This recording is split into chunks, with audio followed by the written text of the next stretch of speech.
Welcome back. After some heated debate this week, Florida's legislature passed a new bill. It allows teachers to bring loaded guns into their classrooms. Now, this follows last year's decision to enact the Guardian program. It permits school districts to arm staff after they undergo screening and training by a local sheriff's office. Classroom teachers were exempt from that program until now. This new bill removes that exemption. It's expected to be signed into law by Republican Governor Ron DeSantis.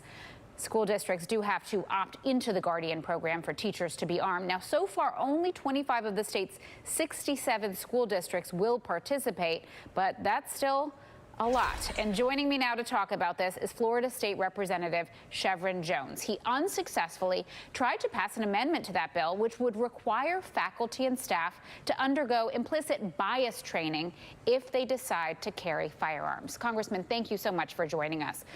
Walk us through Thank you for having me. Your amendment. Why do you feel so much that it's needed? Well, I believe it was important for me to file the amendment when it came to implicit bias training, because it's true that we all have some type of bias when it comes to anyone.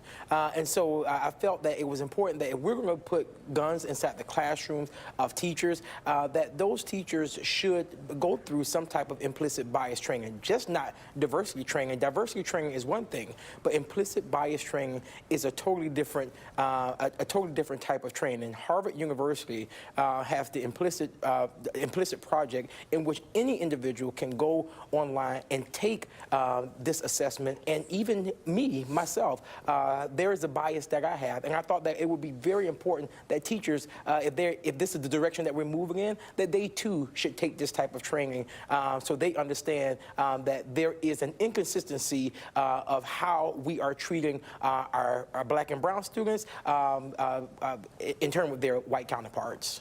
So I want to give you a chance to rebut some of your opponents to the amendment. They argued that it made an assumption that the teachers are racist, and it elicited an emotional reaction from you. What was your reaction? Explain it to us. Well, my reaction was because there's a reality in my district, and there's a reality in a lot of the districts of my colleagues within my caucus that we go home to. And I got angry because I didn't put forth that amendment to be implied that I was calling teachers a racist. I wanted to bring individuals into my neighborhood, into others' neighborhood, to know that a student who walk into a classroom who might have dreads in their hair, and a teacher might look at that individual and be intimidated by him or her, that doesn't mean that that individual is a problem child. And so therefore it was simple. Putting forth implicit bias training is not a partisan issue. As a matter of fact, we had Republicans who voted for the amendment, 9 of them. And so when we're talking about the lives of our children, when we're talking about the safety of our children, it should have never been a partisan issue. And it was totally disheartening to see that my Republican colleagues took this as a party line issue, when in actuality it should have been a humanity issue. It should have been a safety issue for our children. Really interesting debate. Several school districts actually use law enforcement personnel, which is more costly. Are there any alternative plans on the table that you know of?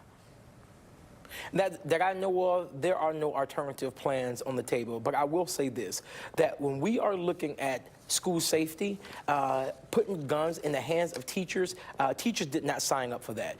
Teachers signed up to teach children. They did not sign up to be police officers. I believe that it is important that our school districts work along with our sheriff's offices to look at resource officers within our schools. I believe that we should ensure that we give dollars to our school districts, not do what Florida did last year, where we tied the dollars to whether or not a school district actually bought into the Guardian program. If you're serious about school safety, be serious about school safety and do what needs to be done to make sure all of our schools, all of our students, all of our teachers are safe. Really emotional and divisive issue. Florida State Representative Shevrin Jones, thank you for taking the time to be with us. Thank you for having me. Thank you.